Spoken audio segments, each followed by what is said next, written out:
Quem achou diz amém. Filipenses 3:7 diz assim: mas o que para mim era ganho, reputei-o como perda por Cristo. E na verdade, tenho também por perda todas as coisas, pela excelência do conhecimento de Cristo Jesus, meu Senhor, pelo qual sofri a perda de todas essas coisas, e as considero como esterco para que possa ganhar a Cristo, e seja achado nele, não tendo a minha justiça que vem da lei, mas a que vem pela fé em Cristo, a saber, a justiça que vem de Deus pela fé, para conhecê-lo e a virtude da sua ressurreição, e a comunicação de suas aflições, sendo feito conforme a sua morte, para ver se de alguma maneira eu possa chegar à ressurreição dos mortos. Não que já tenha alcançado, ou que seja perfeito, mas eu prossigo para alcançar aquilo para o que fui também preso por Cristo Jesus. Aleluia. Irmãos, quanto a mim, não julgo que o haja alcançado, mas uma coisa eu faço, e é que, esquecendo-me das coisas que para trás ficam, e avançando para as que estão diante de mim, prossigo para o alvo, pelo prêmio da soberana vocação de Deus em Cristo Jesus, pelo que todos quantos já somos perfeitos, sintamos isto mesmo. E se sentis alguma coisa de outra maneira também, Deus vos revelará. Mas naquilo a que já chegamos, andemos segundo a mesma regra e sintamos o mesmo. Sede também meus imitadores, irmãos, e tende cuidado segundo o exemplo que tendes em nós, pelo que assim andam, porque muitos há, dos quais muitas vezes vos disse, e agora também digo, chorando, que são inimigos da cruz de Cristo.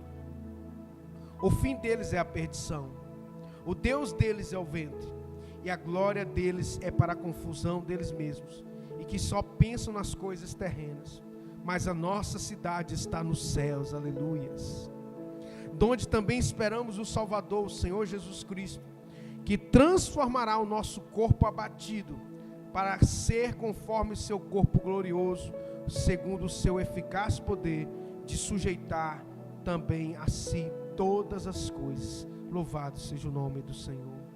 Feche os teus olhos por um instante. Eleve teu pensamento até a sala do trono agora. Pai, nós estamos aqui na tua presença, meu Deus, e pedimos ao Senhor perdão por nossas falhas. Somos carentes, Deus, de ouvir a tua voz. Somos carentes, ó Deus, de ouvirmos o teu mandar. Pai, em nome de Jesus, que o teu Santo Espírito venha reinar em cada coração. Quebra os grilhões, quebra as amarras, e que possamos sair daqui edificados, fortalecidos na tua palavra, porque a tua palavra é viva, é eficaz, mais cortante ou penetrante do que faca alguma de 2 gumes, e ela penetra até a divisão da alma e do espírito, das juntas e medulas. Ela vai onde o homem não pode ir. Traz a restauração, Senhor, das mentes. Traz a restauração dos corações. Envia o teu Santo Espírito, ó Deus, porque sem ti nós não conseguiremos, meu Pai. Em nome de Jesus, diga glória a Deus. Pode se sentar no teu lugar. Amados, esse texto é um texto que sempre fala muito ao meu coração.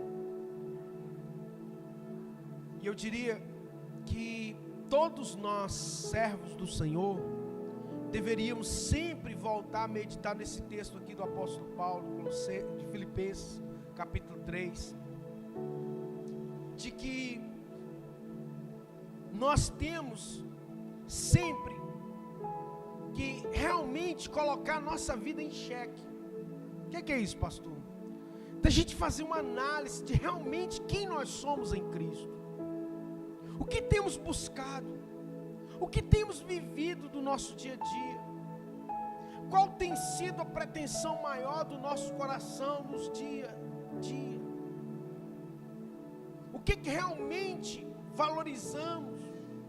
O que realmente é importante para nós? Porque aqui o apóstolo Paulo, ele diz o seguinte: olha, eu já fui perseguidor dos cristãos, eu vim da tribo de Benjamim, eu era um homem importante, eu tinha títulos, eu tinha várias coisas, mas aí ele diz: olha, mas para mim, o que era ganho eu reputei por perda por causa de Cristo. Tudo que eu tinha de valoroso, que eu valorizava, porque eu era da família, da tribo de Benjamim, eu valorizava, porque eu era romano, cidadão romano, eu valorizava, porque eu era perseguidor, zeloso, né, da lei, eu valorizava. Mas quando eu me encontrei com Jesus, eu julguei perder todas as coisas por causa dele. Isso fala, querido, do valor que nós temos colocado na pessoa de Jesus, quem realmente Ele é para mim e é para você. Não é uma religião, é quem Cristo é para nós. O que é Cristo para nós? E Paulo, ele dá a característica maior, que olha, nada é tão valoroso quanto Ele, porque eu julgo perder tudo por causa dele. É melhor perder tudo para ganhar Ele, do que ter tudo e não ter a Ele. Em outras palavras, é isso que o Paulo está falando.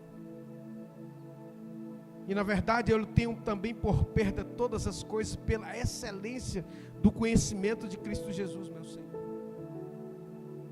pelo qual sofri a perda de todas estas coisas, e as considero como esterco, para que possa ganhar Cristo. Em outras palavras, Paulo está dizendo o seguinte: olha, o que importa para mim é Cristo e conhecer a Ele.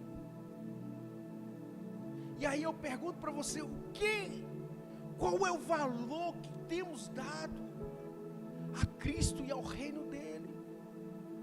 Essa é uma análise que cada um de nós, servos do Senhor, tem que fazer constantemente. Você tem valorizado o seu trabalho mais do que a Cristo? Você tem valorizado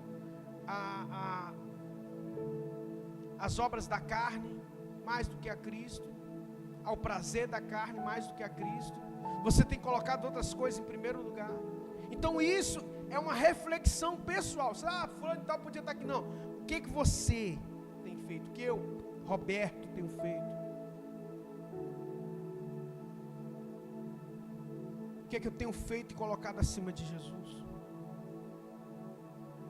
Qual tem sido a prioridade da minha vida? Porque um dia todos nós já entregamos a nossa vida a Jesus, amém? Mas nós precisamos colocar ela no prumo. Que prumo é esse? Esse padrão aqui, ó. Esse padrão.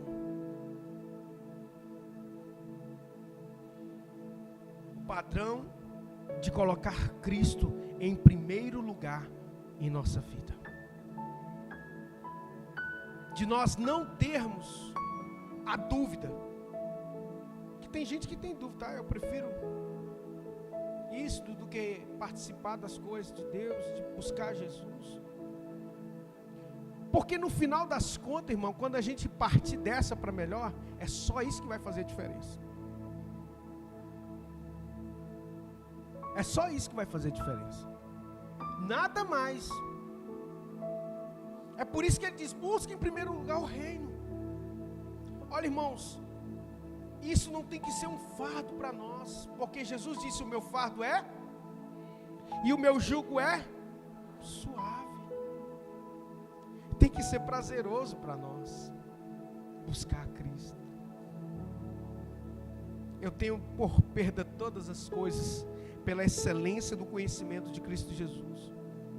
Tem gente que não busca conhecer a Jesus.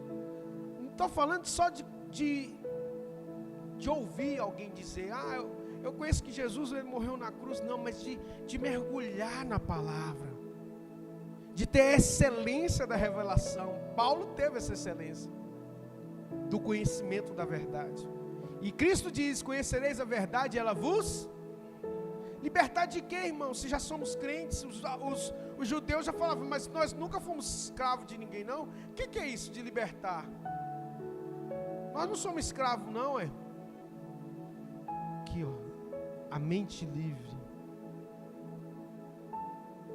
O diabo nunca mais vai poder te aprisionar em nada, nenhuma cadeia, porque você é livre em Cristo Jesus. Os apóstolos, os discípulos, quando eles eram presos,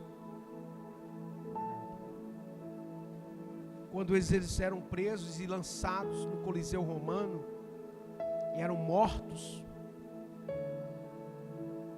a história da igreja nos diz que eles começavam a louvar e a exaltar o Senhor quando eles soltavam os leões.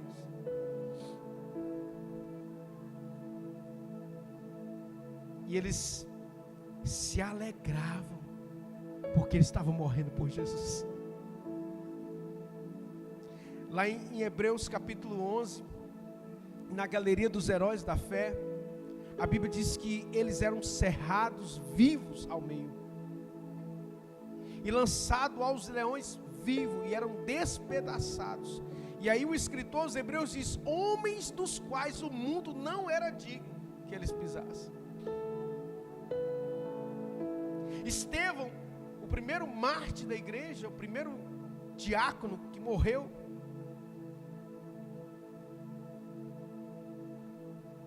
ele disse: eis que eu vejo os céus abertos e o Filho de Deus de pé.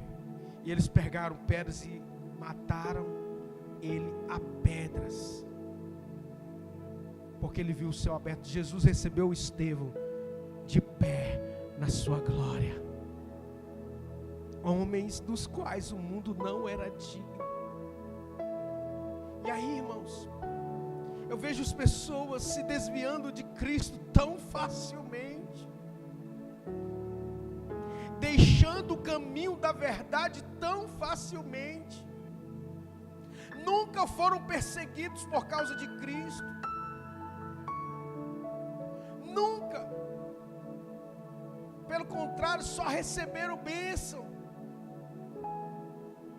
Mas aí quando querem desviar, começam a colocar desculpa, dizer que a igreja é isso, dizer que o pastor falou isso, e que não vai por causa disso, daquilo outro. Porque no fundo elas querem ir para o pecado mesmo, mas elas não querem assumir que elas estão indo para o pecado. Então ela coloca a culpa em tudo e em todos.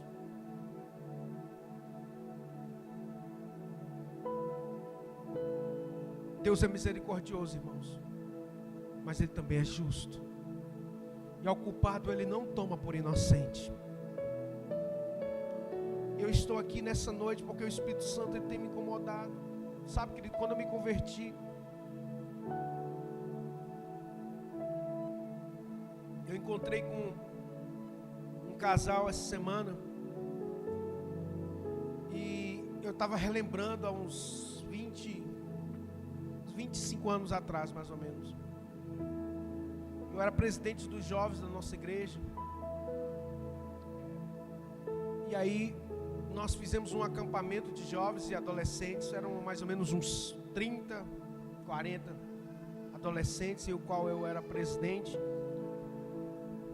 E eu também era jovem naquele tempo, né? Há 20 e tantos anos atrás, eu estava com um pouco mais de 20 anos.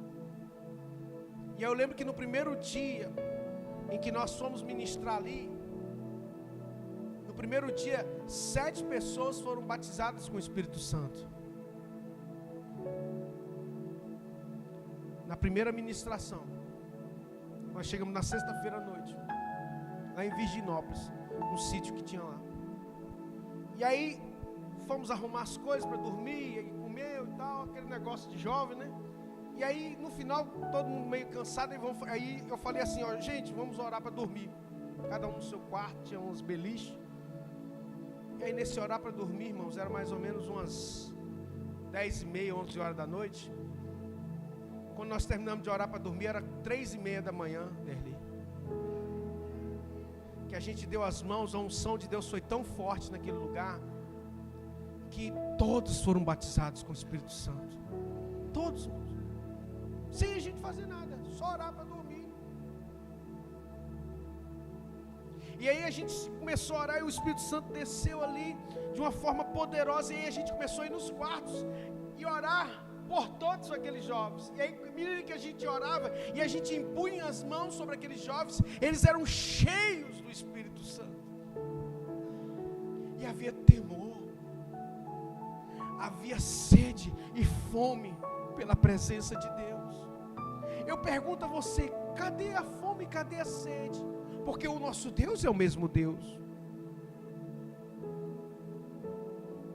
São as distrações,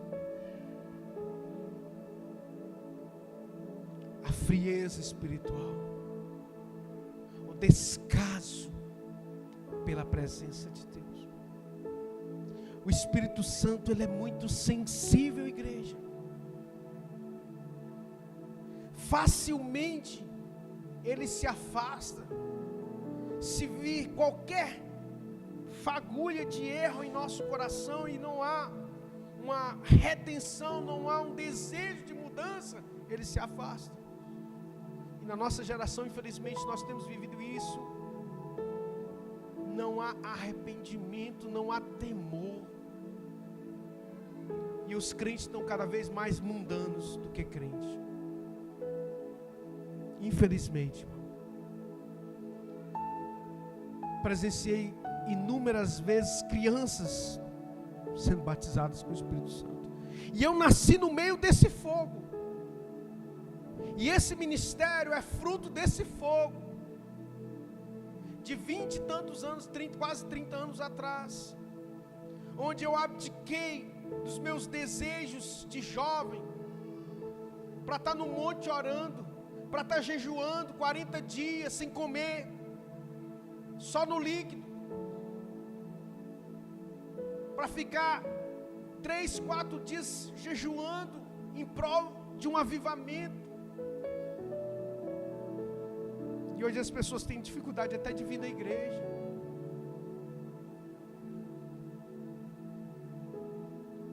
Precisamos rever os nossos conceitos e valores.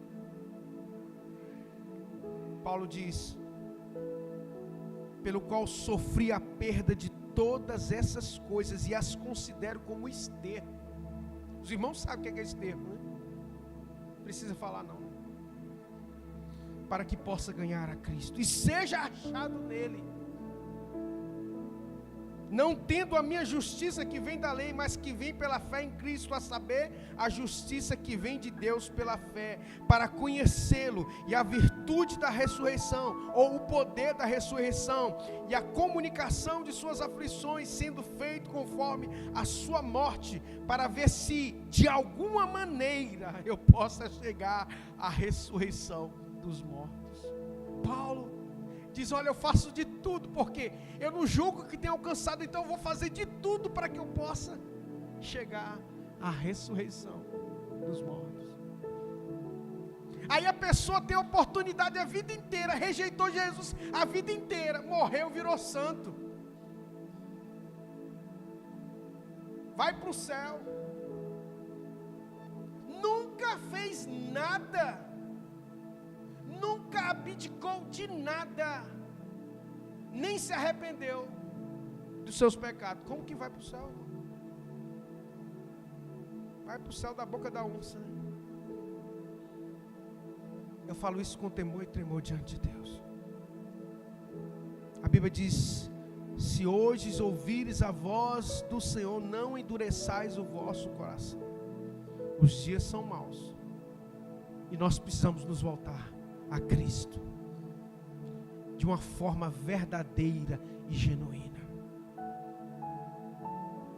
Buscar a presença do Espírito Santo.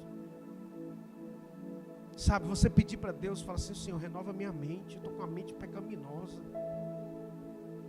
estou com a mente longe do Senhor, então toca na minha mente. Toca nos meus ouvidos, porque eu só estou ouvindo coisas que não agradam o Senhor. Toca nos meus olhos, porque eu só estou ouvindo coisas que não agradam o Senhor. Toca na minha boca tem falado coisas que não te agradam. Sabe, esse tipo de oração que agrada a Deus, porque fala de arrependimento, fala de você querer ser diferente e ser diferente.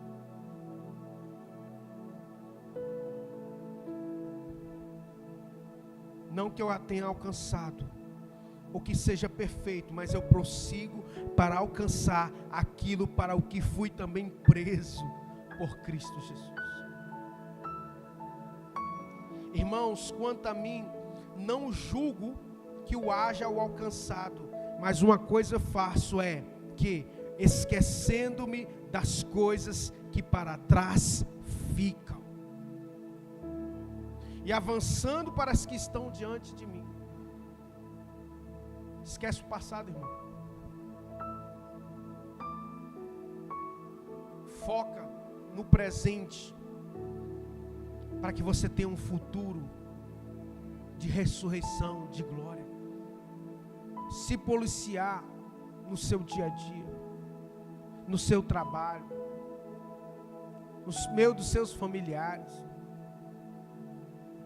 e você realmente ser luz e sal onde você está.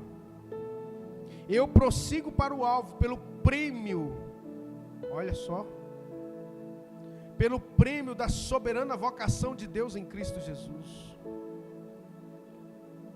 Existe um prêmio, irmãos.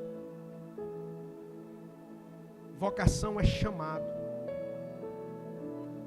A vocação de Deus em Cristo Jesus é o chamado que nós temos. De quê? De levar esse evangelho para o maior número de pessoas. Existe um prêmio pela vocação do chamado. Todos fomos chamados a produzir frutos. E ele está dizendo aqui, renovando a nossa esperança, dizendo, olha, tem um prêmio da soberana vocação. Tem galardão para aqueles que conquistam. Tem tesouro nos céus, aleluia.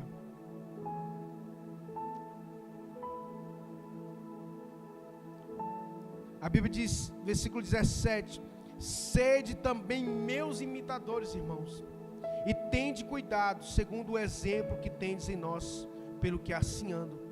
Porque muitos há, dos quais muitas vezes já vos disse, e agora também digo de novo, chorando, que são inimigos da cruz de Cristo.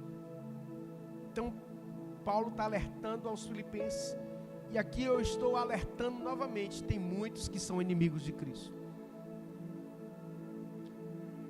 Ser inimigo de Cristo nos dias de hoje é diferente, irmão. Eles não vêm com o nome aqui, eu sou inimigo de Cristo. Não vêm com a placa. Eles enganam. Inimigo de Cristo são todos aqueles que de certa forma não vivem o Evangelho e pregam a vida longe da presença de Deus. Ah, não tem nada não fazer isso, não tem nada não fazer aquilo. Mas com essas palavras tem afastado as pessoas de Cristo. Não são pessoas que você deve conviver, porque levam você para longe de Jesus. A pessoa só te dá conselho para o mal. E a Bíblia diz que as más conversações corrompem os bons costumes, de maneira que as pessoas se perdem, vão se perdendo. Um abismo chama outro abismo. Então é tempo da igreja ficar esperta.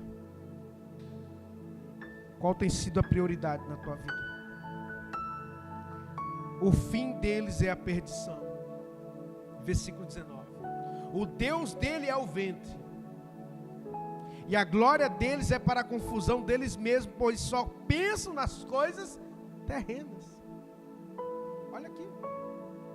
O Deus dele é o ventre. O que é o ventre, irmão? Pessoa que tem como Deus o ventre é porque é o prazer de comer e beber. O ventre fala de prazer da carne. As pessoas andam meio mundo para poder participar de uma festa, para comer e beber, mas não vem no culto. É ou não é verdade? Fala assim, ó, fulano tal, vai ter uma festa daquelas, um noivado, ou uma coisa, e a pessoa viaja 1000 quilômetros para participar da festa, e enche a pança, né? Come até morrer. Mas no outro dia tem um culto, ou passa alguns dias tem um culto, estou cansado. 3, 4 metros da casa dele. A igreja. Estou cansado. Mas isso não é uma vez só não, é constantemente. O Deus dele é o ventre. Porque ele é movido pela boca, pelo prazer, uma geração hedonista. Não tem problema, se dá prazer, pode ir, importante é você ser feliz. Já viu isso? Sabe quem que fala isso? É o diabo. É o capeta que fala isso aí. Se te faz bem, não é pecado, pode ir à vontade. Vai nessa. Vai nessa que você vai ver onde você vai dar. O fim deles é a perdição. Deus dele é o ventre, a glória deles é para a confusão deles mesmos. Porque eles só pensam nas coisas terrenas. Tem gente que só pensa nas coisas da terra. E esquece que até isso aqui vai virar pó, irmãos. Isso aqui vai virar pó. Ou você acha que você vai ficar para semente? Vai virar pó.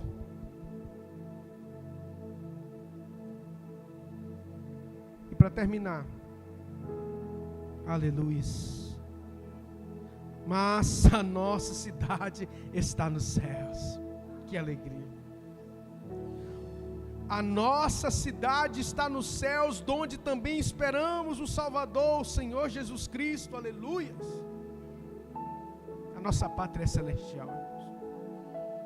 Se não há uma expectativa no seu coração em relação a isso, meu irmão, você precisa rever. Porque se tem algo no meu coração que tem clamado, é igual a Bíblia diz, o Espírito e a noiva dizem, vem. Maranata, ora vem. Pois Ele transformará o nosso corpo abatido, para ser conforme um corpo glorioso, segundo o seu eficaz poder de sujeitar também a si todas as coisas. Nunca mais haverá dor, nunca mais haverá choro, lágrimas, nunca mais, nunca mais.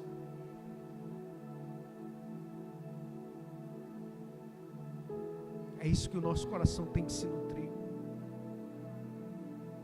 É isso que a minha alma tem que estar nutrida, não buscar as coisas deste mundo que vai perecer. Sim, nós estamos no mundo, a gente tem que viver, a gente tem que pagar os boletos, né? Tem. Mas isso não tem que ser o fim em si mesmo. Essa não tem que ser a função principal da nossa vida, irmãos. Busque em primeiro lugar o reino, que todas as outras coisas vos serão acrescentadas. Valorize a obra de Deus, valorize a casa do Senhor, valorize as coisas que tem que fazer no reino de Deus. Se disponibilize, coloque-se para ajudar, para ser servo, porque lá no céu o maior é aquele que serve. Não é assim que Jesus ensinou? Tiago e João e a mãe dele chegou assim, mestre, quando os meus filhos chegarem na tua glória, que um se assenta à tua direita, outro à tua esquerda, e você não sabe o que você está me pedindo não, isso aí não depende de mim, depende do Pai, mas quem quiser ser o maior, seja aquele que sirva,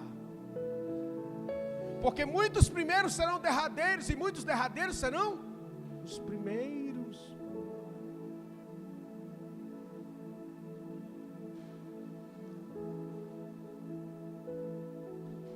O que tem sido prioridade na sua vida? Se não tem sido o reino de Deus e a obra do Senhor, reveja. Se o teu relacionamento com Deus não tem sido o principal, reveja. A tua vida diária de oração, a tua vida diária de ler a Bíblia. tua frequência em relação aqui à igreja, às coisas da igreja. O que você tem feito? Isso vai contar. E muito. Fique de pé no teu lugar, neste momento.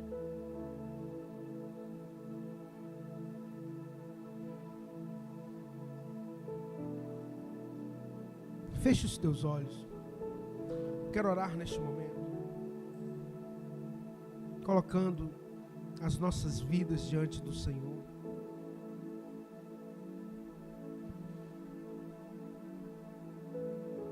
Pai, nós estamos aqui na Tua presença, meu Deus.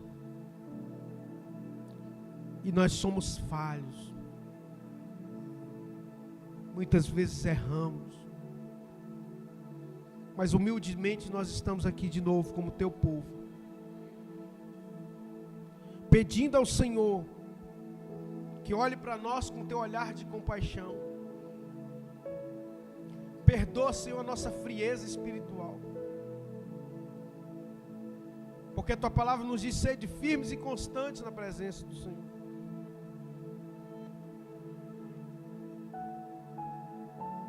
E a Bíblia fala para a gente não ser frio, nem morno, mas quente. Espírito Santo, venha nos encher, Senhor.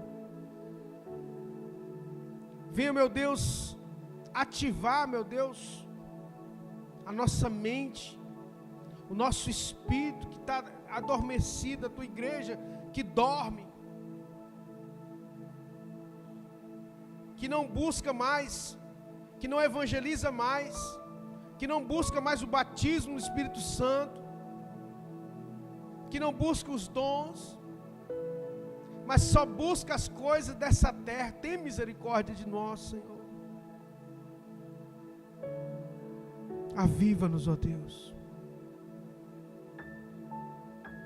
Aviva a Tua obra no meio dos anos e a torna conhecida, diz a Tua palavra. E a Tua palavra também nos diz: sem profecia o povo se corrompe. Que o espírito da profecia venha sobre nós. O espírito de sabedoria e revelação venha sobre a Tua igreja. Dai-nos discernimento de espírito. E abre, Deus, os olhos espirituais do Teu povo. Quebra as cadeias. Liberta aqueles que estão presos e escravizados no pecado, na injustiça, na imoralidade. E ajuda-nos a vencer, ó Deus, os obstáculos, que são muitos. As barreiras são tantas para poder fazer a Tua obra neste lugar. Ajuda-nos a vencer, Senhor. Levanta homens e mulheres aqui, verdadeiros adoradores, que tornam, meu Deus, a cruz menos pesada. E que o nome do Senhor seja glorificado, meu Deus. Rogai ao Senhor da seara que envie trabalhadores, porque a seara é muito grande, mas poucos são os trabalhadores. Muitos são chamados, mas poucos são os escolhidos. Levanta os escolhidos, ó Deus, neste lugar. No nome santo do Senhor Jesus, Pai, nós te pedimos a Tua bênção sobre as nossas vidas, em nome de Jesus. Diga: eu creio, eu recebo, eu tomo posse dessa palavra sobre a minha vida. Se crê, aplaude bem forte a Jesus.